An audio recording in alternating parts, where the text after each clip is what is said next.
Hello students, welcome back to the channel. Hope you are doing well और आपकी जो revision work है वो बहुत अच्छे से चल रही होगी।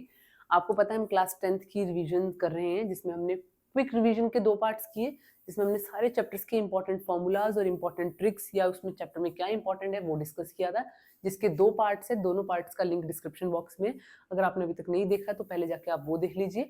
उसके बाद हमने स्टार्ट किया PYQ, प्रीवियस ईयर क्वेश्चंस, जिसमें से हमने MCQs और शॉर्ट क्वेश्चंस पे पहले ध्यान दिया, क्योंकि ये स्कोरिंग होते हैं और ये इजी होते हैं। तो हमने इसकी रिवीजन फटाफट करी, जिसके 2 पार्ट्स ऑलरेडी आ चुके हैं, जिसमें हमने पार्ट 1 में चैप्टर 1 to 5 डिस्कस किया था और पार्ट 2 में चैप्टर 6 से लेकर चैप्टर 9 तक डिस्कस किया था।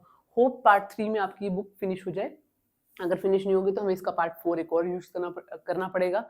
अगर पार्ट 3 में फिनिश हो जाती है या पार्ट 4 लगता है, इसके बाद जो हमारी सीरीज चलेगी वो चलेगी केस स्टडीज की, जिसमें हम केस स्टडीज के क्वेश्चंस करेंगे। तो अब चैप्टर 10 पे चलते हैं। Circles in the figure PA is 8 centimeter, PD is 4, CD is 3। आपसे AB की वैल्यू पूछ रहा है, ठीक है। तो आप इस क्वेश्चन को करते रहे, एक ट्रिक याद रखेंगे। ये जो ट्राइंगल यहां बनेगा PAD, वो सिमिलर हो जाएगा ट्राइंगल PBC के। कि आपको एग्जाम में ध्यान रखना है, ठीक है। कभी भी ऐसा ट्राइंगल बनेगा तो हमें प्रूफ नहीं करने जाना है, तो हम सिर्फ इसकी डायरेक्ट रेशोज लिखते हैं कि क्या क्या इक्वल होगी। So PB PA upon PB is equals to, ये P पॉइंट का B यहाँ है और A यहाँ है, सॉरी गलत हो गया, PA तभी ना, ठीक है। यहाँ है B और यहाँ पे है A, तो हम बनाएंगे, ठीक है। चलिए रेशो बनाइए, PB अपॉन में PA, वेरी गुड, PB के साथ PA और यहाँ से PD के साथ आपका आ जाएगा PC। चलिए PB की वैल्यू कितनी है आपके पास और PA की कितनी है? PA की है आपके पास 8। सो PB अपॉन 8, AB लिख लेते हैं यहाँ पे, AB upon 8 is equals to PD कितना आपका 4 और नीचे PC कितना आपका 7। सो AB की वैल्यू आ गई आपकी 4 अपॉन 7 इंटू 8, ऊपर बन जाएगा 32, नीचे बन जाएगा 7। कितनी है ये? 3 तो नहीं है, 3.5 भी नहीं है, 4 पे 28 होता है, ये भी नहीं है, 4 से ज्यादा है, तो आप डायरेक्टली टिक कर सकते हैं 4.5, ठीक है। चलिए क्वेश्चन नंबर 2 पे चलते हैं।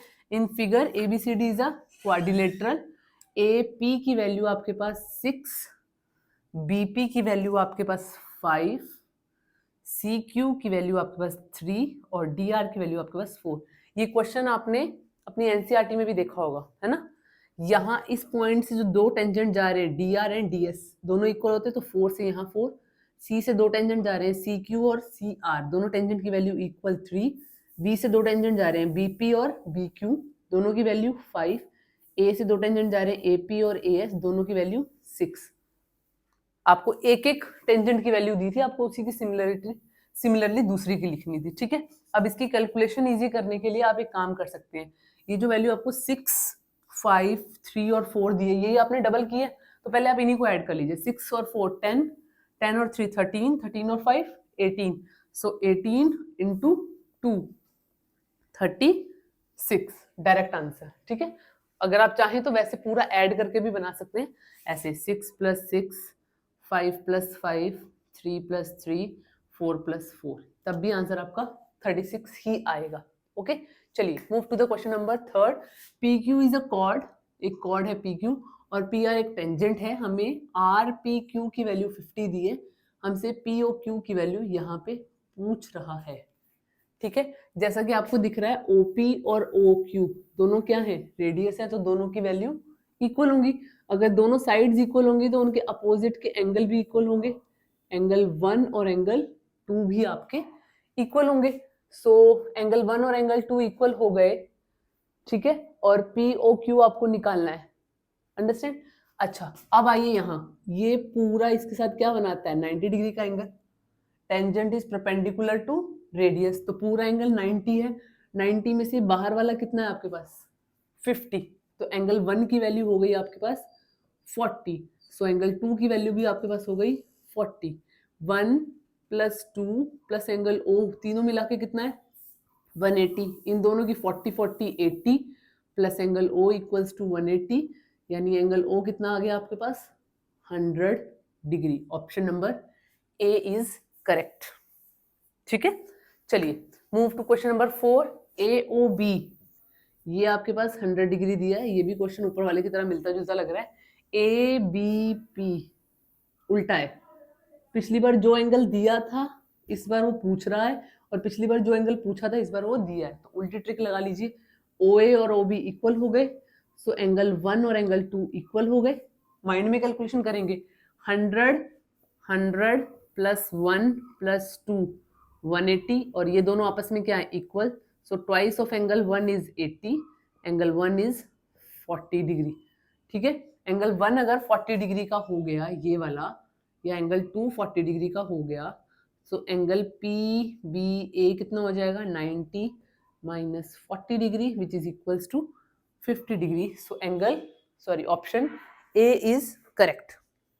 ठीक है, एक क्वेश्चन मैं आपके लिए छोड़ रही हूँ, सिंपल सा ही है, यही 90 डिग्री वाली बात आपको ध्यान रखनी है। जब हमने इसका क्विक रिवीजन की थी तो मैंने आपको बताया था कि 2 थ्योरम और 2 रिजल्ट बहुत इंपॉर्टेंट है इस चैप्टर में। Tangent is perpendicular to radius, जिसपे 2 क्वेश्चन आए हैं आपके, tangent is perpendicular to radius, और एक tangent drawn from a same point और external point are equal in length.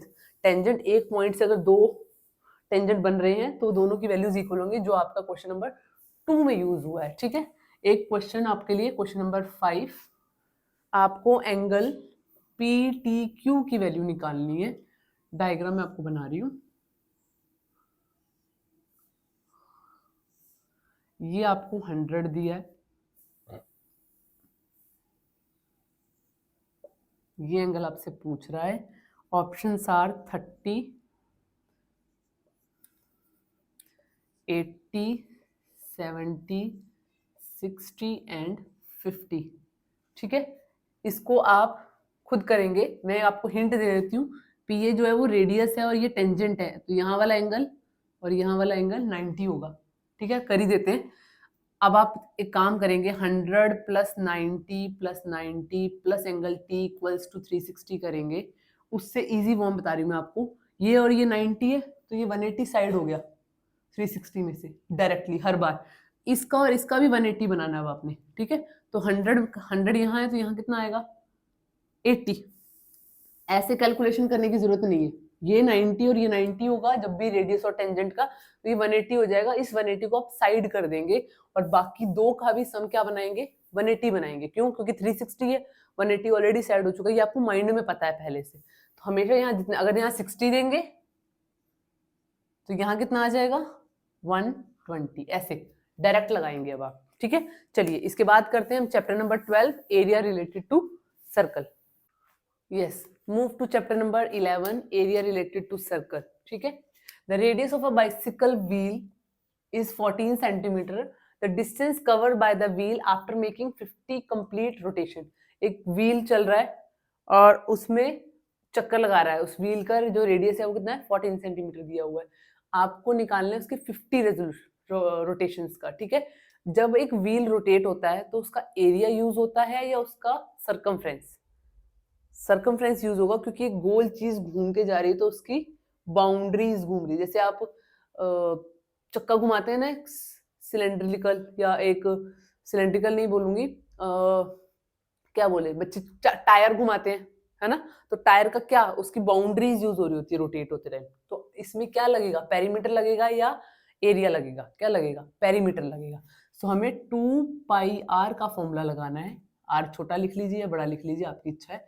और 50 कंप्लीट रेजोल्यूशन के लगाना, तो इसलिए मल्टीप्लाई बाय 50 आप साथ में कर लीजिए कैलकुलेशन में। ठीक है, सो 2 इंटू 22/7 इंटू 14 इंटू 50, ये कैंसिल आउट हो गया 2।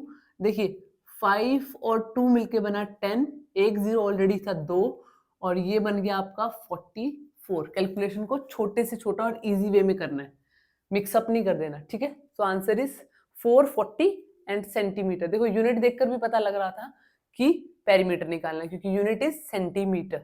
Okay, next, in the figure the radius is 10.5। ये जो रेडियस है ये 10.5 दिया है, हमें पेरीमीटर निकालना है सेक्टर का। ठीक है, एक्चुअली में जो पेरीमीटर ऑफ सेक्टर होता है उसका क्या फॉर्मूला है, θ/360 इंटू यहाँ पे पेरीमीटर ही आ जाएगा तो पेरीमीटर का सेक्टर बन जाएगा। एरिया पूछेगा तो एरिया का फॉर्मूला लगाएंगे, ठीक है। so, साथ में आएगा 2πr, करिए जरा calculation.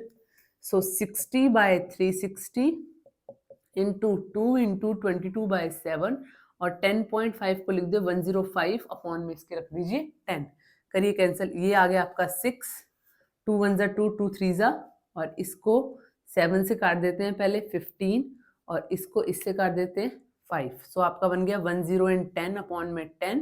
So answer is 11, but answer 11 तो कहीं भी नहीं है। या आपको गलत आंसर टिक करवाने के लिए वो आंसर 11 यहाँ दे देगा या नन भी दिया हुआ है, बट इसमें रेडियस भी इंक्लूड करने हैं आपको अभी 10.5 ये वाली लाइन, क्योंकि पेरीमीटर यहाँ से ये वाली पार्ट, ये वाला पार्ट और ये वाला पार्ट, अभी हमने सिर्फ ये निकाला है। सो 10.5 plus 10.5, so your answer is 32 centimetre. Full perimeter आपका 32 सेंटीमीटर हो गया। Next question, the area of circle that inscribed on a square, एक सर्कल जो एक स्क्वायर पे बना है, ऐसे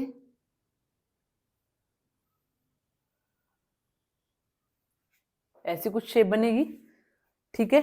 सो इसका डायमीटर कितना हो जाएगा, देखो ऐसे बना लो, इंस्क्राइब्ड लिखा है तो आप ऐसे भी बना सकते हो,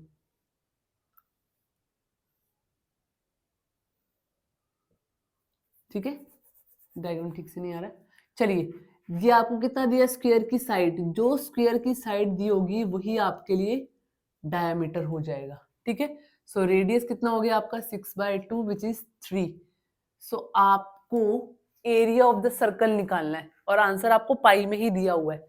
सो area of circle pi are square, so pi ऐसे ही लिखना है तो 3 का square which is equals to 9 pi. So option C is the correct option. Okay. Move to question number 4. Area of sector with angle P. P angle के साथ area of sector क्या होगा? P into 360 by pi r square. R उसने small की जगह capital use की है। ये option कहाँ है? P by 360 है, लेकिन यहाँ क्या दिया है? 2 pi r, ये तो perimeter है। यहाँ पे उसने एंगल ही बदल दिया, 90 कर दिया, ये भी हमारा आंसर नहीं है। यहाँ भी 360 है और 2 पाई आर दे दिया है, ये ऑप्शन गलत होगा, यहाँ शायद 180 डिग्री आएगा, ठीक है। ये ऑप्शन भी गलत, यहाँ तो 720 दे दिया है, तो चारों ऑप्शंस तो गलत नहीं हो सकते। पर मेरे को लग रहा है कि मैं 360 से 720 खुद बना सकती हूँ। कैसे? 2 से मल्टीप्लाई करके। अगर मैं नीचे 2 से मल्टीप्लाई करूंगी तो मुझे ऊपर भी करना पड़ेगा। नीचे तो बन गया 720 और क्या यहाँ 2 गिवन है? यस। एक्चुअली में अगर हम इसको यहाँ से कैंसिल भी करते तो यहाँ 360 आ जाता, उसने फॉर्मूले को ही बस थोड़ा सा अलग वे में दे दिया। So answer D option is your correct answer. So अब इसके बाद हम करते हैं chapter number 12, surface area and volume. Yes, the next chapter is chapter number 12, surface area and volume. Okay, question number 1 हम आपको लास्ट में करवाते हैं, क्वेश्चन नंबर 2 करवा रही हूँ मैं पहले आपको। Question number 2 is saying 2 solid hemispheres को ज्वाइन करा है और ज्वाइन करके ऐसा कुछ बना दिया है। 2 हेमिस्फीयर ऐसे होते हैं, इसके ऊपर एक और हेमिस्फीयर लगा दें तो एक्चुअली में शेप कैसी आएगी? क्योंकि ध्यान से आप देखिए 2 हेमिस्फीयर को जोड़ने के बाद क्या बन जाता है? एक फुल स्फीयर, ठीक है। और क्योंकि रेडियस क्या है दोनों का? सेम है, बोला ना, R radius same. Then the curved surface area, sphere का कर्व्ड सरफेस एरिया, आपको जब क्विक रिवीजन करवाई थी तो मैंने बताया था कि स्फीयर का जो कर्व्ड सरफेस एरिया होता है और टोटल सरफेस एरिया होता है वो सेम होता है। So the answer is 4 pi are square, ठीक है। अदरवाइज आप ऐसा भी कर सकते हैं, 2 पाई आर स्क्वायर एक हेमिस्फीयर का प्लस 2 पाई आर स्क्वायर दूसरे हेमिस्फीयर का, मिला देंगे तो क्या बन जाएगा? 4 pi are square. Okay, the next question, if the sum of the circumference of two circle of radius r1 and r2 is equals to the circumference of two of this new circle is r, दो circumference को जोड़ दिया r1 और r2 के radius को और एक नया सर्कल जो बना है उसका circumference है r रेडियस का और वो इक्वल है 2 पाई r1 प्लस 2 पाई r2, ऐड करने के बाद जो नया बना है वो 2 पाई r, ठीक है। पहले मैं एक्सप्लेन कर रही हूँ आपको, उसके बाद मैं आपको इसकी ट्रिक बता दूंगी। सो r1 प्लस r2 आ गया यहाँ और यहाँ पे 2 पाई कॉमन किया, ये 2 पाई और ये 2 पाई कट गया, तो R1 plus R2 is equals to R। So option C is correct. Question number 3 को दोबारा देखेंगे और दोबारा समझेंगे। अगर ये क्वेश्चन एग्जाम में आपसे एरिया के लिए पूछे, pi R1 square plus pi R2 square is equals to pi R square, इसमें भी पाई कॉमन लेने पे R1 स्क्वायर प्लस R2 का square is equals to R square हो जाएगा, पाई कट जाएगा। इस केस में आपका ये वाली स्टेटमेंट, एरिया होगा तो स्क्वायर वाले आर आएंगे और सरकमफ्रेंस होगा तो सिंपल आर आएंगे। सॉरी, यहाँ भी स्क्वायर आएगा। अगर क्वेश्चन में यहाँ इक्वल्स टू की जगह ग्रेटर देन दिया होगा तो ग्रेटर देन वाला ही ऑप्शन आएगा, और अगर लेस देन दिया होगा तो लेस देन वाला ही आएगा। ठीक है, बस आपको ध्यान रखना है सरकमफ्रेंस के केस में आर की पावर्स जो है वो 1 आएगी, इक्वल दिया है तो इक्वल आएगा, लेस देन दिया है तो लेस देन आएगा, ग्रेटर देन दिया है तो ग्रेटर देन आएगा। और एरिया के केस में R1 और R2 पे स्क्वायर्स लगे होंगे, और इस केस में भी इक्वल दिया होगा तो इक्वल ही आएगा, लेस देन दिया होगा तो लेस देन, और ग्रेटर देन दिया होगा तो ग्रेटर देन। तो वहां आप डायरेक्ट लगा सकते हैं, वहां आपको ये कैलकुलेशन 2 स्टेप्स करने की भी जरूरत नहीं है। Okay, the next question, the radius of the sphere. हमें रेडियस पूछ रहा है, अगर वॉल्यूम दिया है आपको 12 पाई, स्फीयर का वॉल्यूम 4/3 पाई R क्यूब जो है वो 12 पाई के इक्वल है। पाई और पाई कैंसिल हो गया, ये भी कैंसिल हो गया, R क्यूब कितना आ गया, 3 वहां गया 9। इसको कैसे सॉल्व करते हैं, इसको दोनों साइड क्यूब रूट ले लिया, ठीक है, और 9 हमारे पास ऑप्शंस में नहीं है, सो 9 को भी हमने चेंज किया, 3 का स्क्वायर की power 1/3 which is equals to 3 की power 2/3। So option C is your correct option.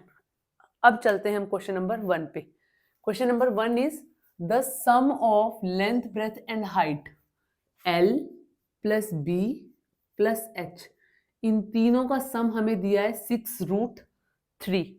ठीक है, इसका हम सबको हमें क्या दिया हुआ है, 6√3, और डायगोनल की जो वैल्यू है लेंथ की वो है 2√3।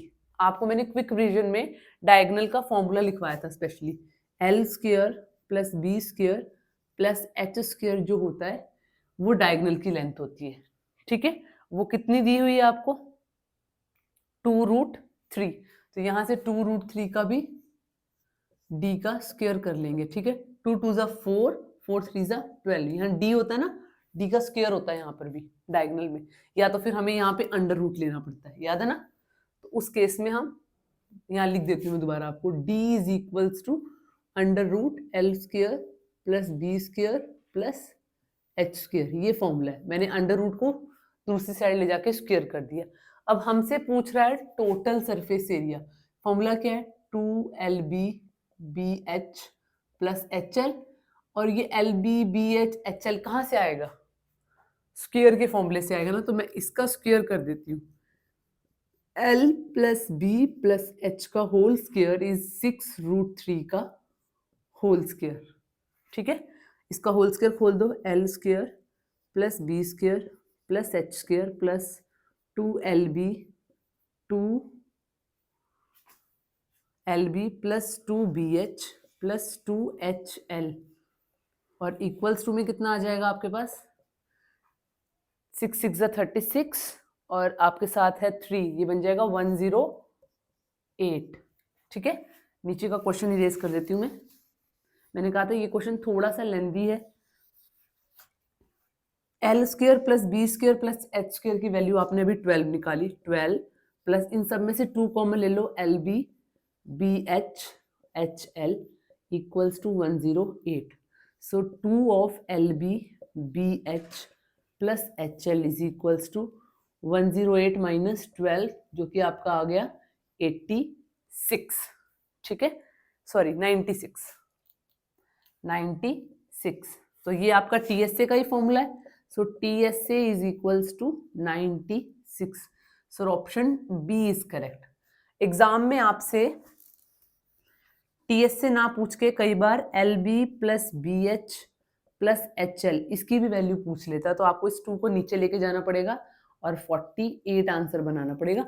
तब भी हमें ये देखना पड़ेगा कि ये जो है टीएससी के फॉर्मूले से ज्यादा इजीली निकल सकता है, इसलिए हमें पहले टीएससी के फॉर्मूले पे ही अप्रोच लगानी पड़ेगी। ठीक है, तो ये आपका चैप्टर नंबर 12 फिनिश हो गया। अब हम इसके बाद करते हैं chapter number 13 statistics. Okay, now we move to the chapter number 13 statistics. So first question हम स्टार्ट कर रहे हैं। If the difference of mode and median of a data, mode और मीडियन का डाटा, मॉड माइनस मीडियन कितना दिया आपको 24, और आपको डिफरेंस में मीडियन और मीन चाहिए। ठीक है, मॉड नहीं चाहिए तो मॉड की वैल्यू ले लीजिए पहले। मॉड इज इक्वल्स टू कितना हो गया 24 प्लस मीडियन, यही आ गया। अब एक हमने आइडेंटिटी पढ़ी थी क्विक रिवीजन में, क्या था? Mode is equals to 3 median plus 2 mean. Quick revision में हमने एक क्वेश्चन किया था ना, रिवाइज की थी क्विक रिवीजन में जब हमने, तो हमने फॉर्मूला वहां किया था, राइट और रॉन्ग? तो इसमें अब हम वैल्यूज पुट कर देंगे, प्लस नहीं, ये इधर मॉड के पास होता तो यहाँ माइनस आएगा, पुट कर दीजिए। मॉड की वैल्यू आ गई यहाँ पे 24 plus median is equals to 3 median minus 2 mean. Simplify कर देंगे अगर हम इसको तो क्या हो जाएगा बताओ? 3 मीडियन, 24 यहाँ आया, ये मीडियन यहाँ चला गया, 3 मीडियन में से एक मीडियन और गया, कितना हो गया 2 मीडियन, 2 मीडियन और माइनस में 2 मीन। नेक्स्ट स्टेप में से इन दोनों में से 2 कॉमन निकालेंगे, ऐसे आ जाएगा, और इस 2 को ले जाएंगे यहाँ नीचे, तो कैंसिल आउट होकर कितना आंसर आ रहा है 12। मैंने कहा था ना मीन मॉड मीडियन का ये एक फॉर्मूला याद रखेंगे। क्या फॉर्मूला है बताइए? मॉड, यहाँ दोबारा लिख रही हूँ मैं फॉर्मूला, आपको याद रखने के लिए तरीका भी बताया है। मीडियन सबसे पहले लिखिए, फिर मीन लिखिए, और फिर मॉड लिखिए। मॉड के साथ कुछ नहीं आएगा, 3 क्योंकि मीडियन की स्पेलिंग सबसे बड़ी है, 2 यहाँ, और मॉड के साथ कुछ भी नहीं आएगा, या मॉड के साथ 1 आएगा अगर आपको नहीं है तो, 3 2 एंड 1 ऐसे भी याद कर सकते हैं। ठीक है, चलिए move to the question number 2। The median of the data is 20। Median कितना दिया हुआ आपको 20, and it is increased by 2। हर आइटम 2 इंक्रीज हो गया, इंक्रीज हुआ है मतलब ऐड बाय 2। तो आपका जो न्यू मीडियन आएगा वो क्या होगा? जो न्यू मीडियन आएगा विदाउट कैलकुलेशन वो भी एडेड बाय 2 हो जाएगा। 20 plus 2 22। Yes, the mean of 15 numbers is 25। Mean जो है 15 नंबर्स का वो क्या है 25 है। Each number is multiplied by 4। Her number multiplied by 4। इसमें ऐड था, इसमें मल्टीप्लाइड है, तो नया मीन क्या होगा? पुराना मीन कितना है 25। हर आइटम 4 से मल्टीप्लाई हुआ है, तो मीन भी 4 से मल्टीप्लाई हो जाएगा। क्या आंसर आ जाएगा? 25 into 4 100। Yes, last question, assume mean. ये भी हमने फॉर्मूला लिखा था क्विक रिवीजन में। एज्यूम मीन का फॉर्मूला x बार, ये क्या है? लोगों को नाम ही नहीं पता होता इसका, मीन है ये। एज्यूम मीन, डी आई कब निकलता है? जब D I is equals to X I minus, ये क्या होता है उसमें a। एज्यूम मीन यही होता है, और मीन का फॉर्मूला है एज्यूम मीन के में a plus sigma D I F I बन जाता है यहाँ पे, एक्स आई एफ आई की जगह पे, और नीचे सिग्मा एफ आई। याद रखने के लिए मैंने बताया था एक्स आई की जगह डी आई आ जाएगा, और यहाँ वो माइनस हुआ है तो बराबर करने के लिए यहाँ क्या होगा प्लस। तो बस ये वैल्यूज पुट कर दीजिए। एज्यूम मीन आपको खुद देखना था इसमें कितना है 25 प्लस यहाँ पे आपका आ जाएगा 200 अपॉन में 100, कैंसल आउट हो गया, कितना आ गया 25 plus 2, so the answer is 27। ये बहुत सिंपल से क्वेश्चन है स्टैटिस्टिक्स के। इसके बाद हम एक हार्ड क्वेश्चन कर लेते हैं, थोड़ा सा हार्ड भी है कह लो, और थोड़ा सा डिफरेंट टाइप है वो, हो सकता है वो आपको एग्जाम में, आपके सीबीएसई के एग्जाम में दिख जाए। So question is, if the mean of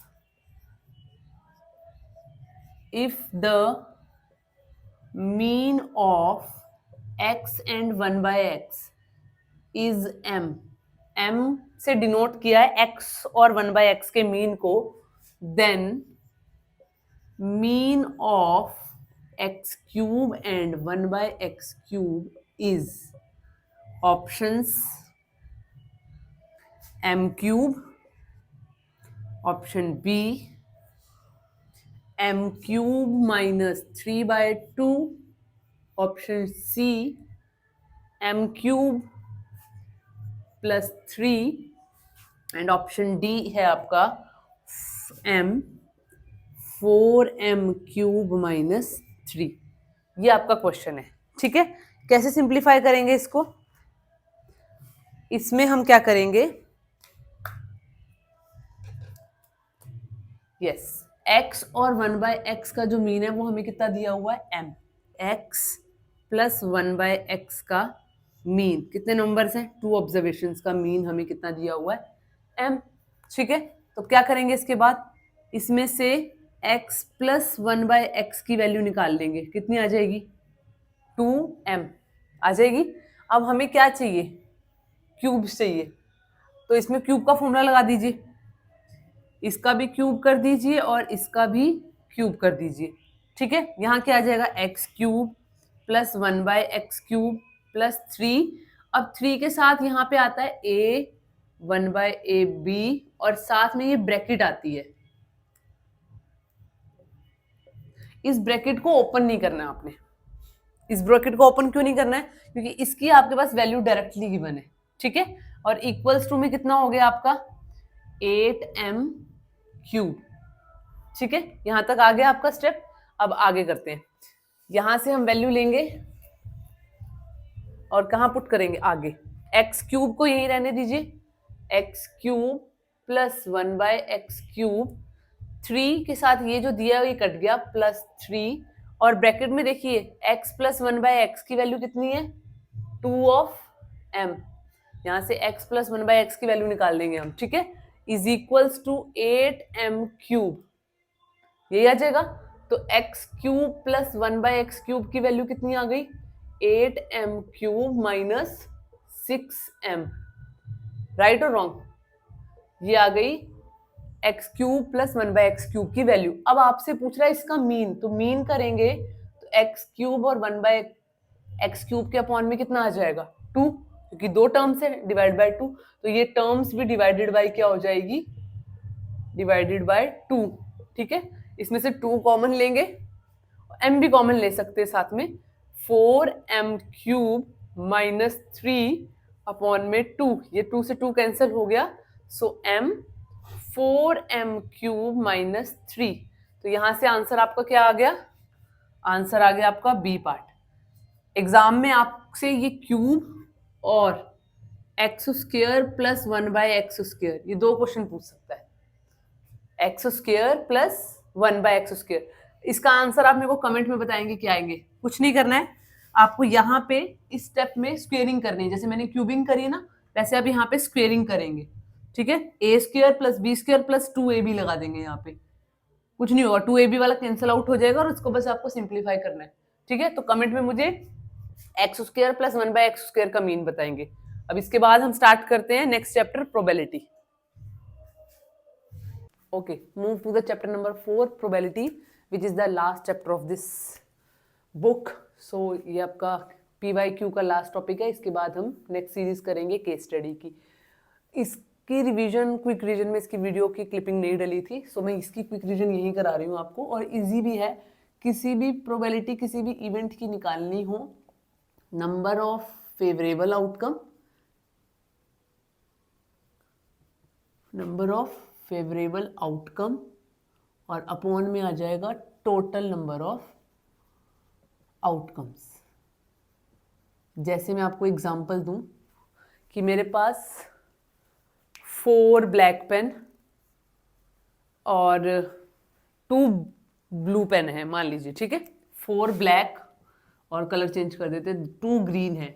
आपसे मैं प्रोबेबिलिटी पूछ रही हूँ ब्लैक की, तो जो इवेंट यहाँ दिया है वो मेरे फेवर में, तो यहाँ पे 4 भी दिया है, कितनी प्रोबेबिलिटी है, 4, तो 4 मेरा क्या हो गया मेरे फेवर में, और टोटल कितना हो गया आपका 6। अब मैं अगर आपसे प्रोबेबिलिटी ऑफ ग्रीन मार्कर पूछूंगी, इस केस में मेरे फेवर में 2 आउटकम्स हुए, जो भी इवेंट चल रहा है वही मेरा फेवर है, ठीक है। सो यहाँ पे आएगा 2 और यहाँ पे भी टोटल कितना आएगा 6। ये सबसे ज्यादा इजी चैप्टर है आपकी पूरी बुक में, ठीक है।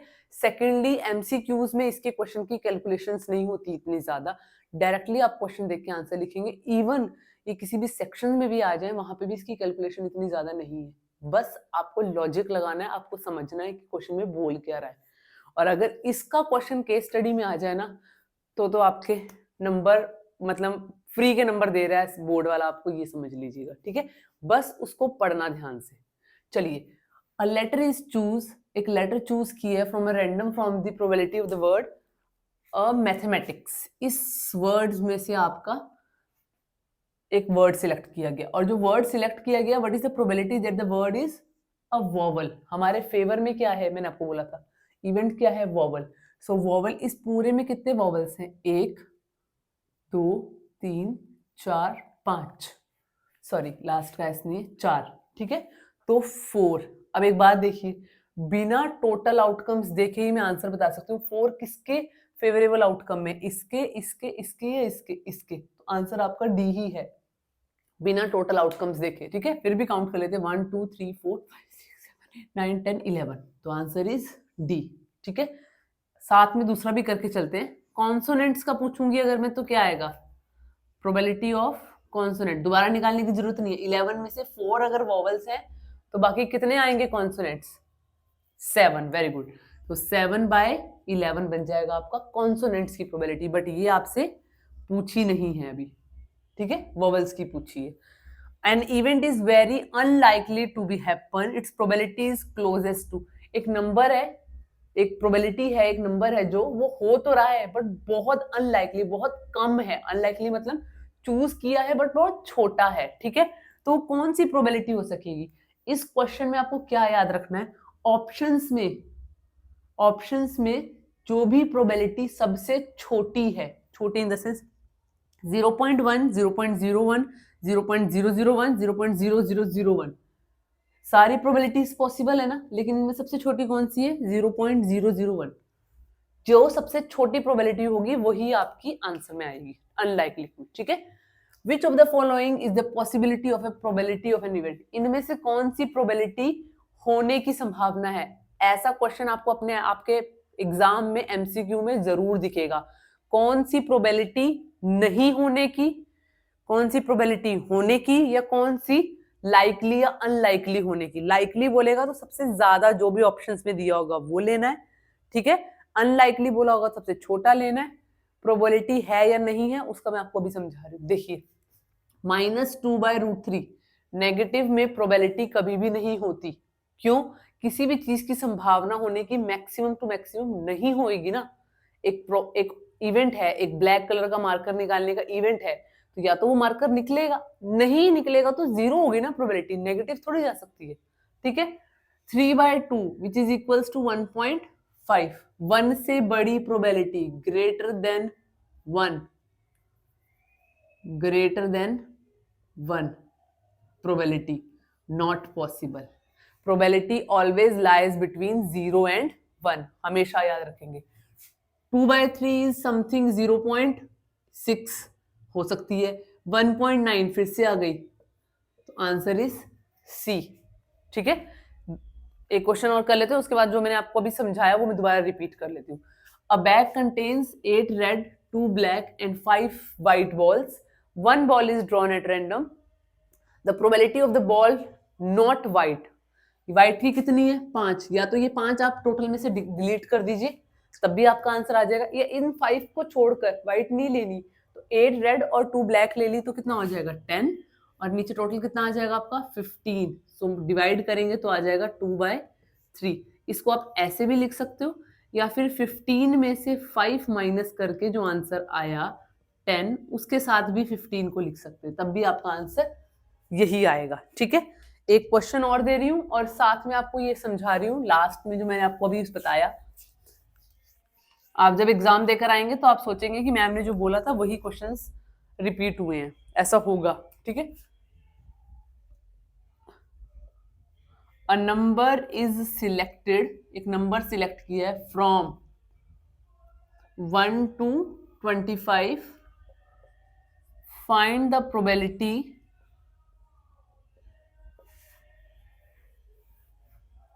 that the selected number is multiple of 5. पहले एक क्वेश्चन करेंगे, ऑप्शंस नहीं दे रही हूं मैं इस क्वेश्चन का आपको, ठीक है। मल्टीपल ऑफ 5 निकालने, 1 से लेके 25 तक, गिनने की जरूरत नहीं है, 1 से लेके 25 तक 5 के कितने मल्टीपल आ जाएंगे, 5 का पहाड़ा बोलिए। 5 1 ज़ा 5, 5 2 ज़ा 10, 5 3 ज़ा 15, 5 4 ज़ा 20 एंड 5 5 ज़ा 25। ये पांचों नंबर इसमें आ रहे हैं, सो 5 मल्टीपल्स आपके आ गए और नीचे टोटल कितना है 25। सो योर आंसर इज 1/5, ठीक है, दिस इज योर आंसर। अब जो मैं बात आपको समझा रही थी एमसीक्यूज में, probability B not a probability, ये क्वेश्चन जो मैं लिख रही हूं वो, सी लाइकली और डी ऑप्शन अनलाइकली। इन दोनों क्वेश्चंस में तो आपको देखना है, नॉट प्रोबेबिलिटी में नेगेटिव वाली दी होगी, 1 से बड़ी दी होगी, 0 से छोटी दी होगी, वो आ जाएगी प्रोबेबिलिटी वाली। अभी हमने एग्जांपल किया। लाइकली में आपको ज्यादा बड़ा नंबर लेना है, ज्यादा बड़ा, और अनलाइकली में सबसे, ऑप्शंस में से सबसे छोटा नंबर लेना है, ठीक है। ये क्वेश्चन आप याद रखेंगे, इनमें से कोई ना कोई क्वेश्चन आपको बोर्ड एग्जाम में मिलने वाला है एमसीक्यूज में, ठीक है। इसी के साथ ये चैप्टर फिनिश और ये सीरीज का पार्ट भी खत्म। नेक्स्ट सीरीज में हम लेकर आ रहे हैं केस स्टडीज के क्वेश्चंस, सो होप आपकी वो रिवीजन भी हम फटाफट करवाएंगे, और अगर केस स्टडी फिनिश होने के बाद हम करेंगे फुल सीरीज का टेस्ट, ठीक है। So hope you do this revision properly at your home.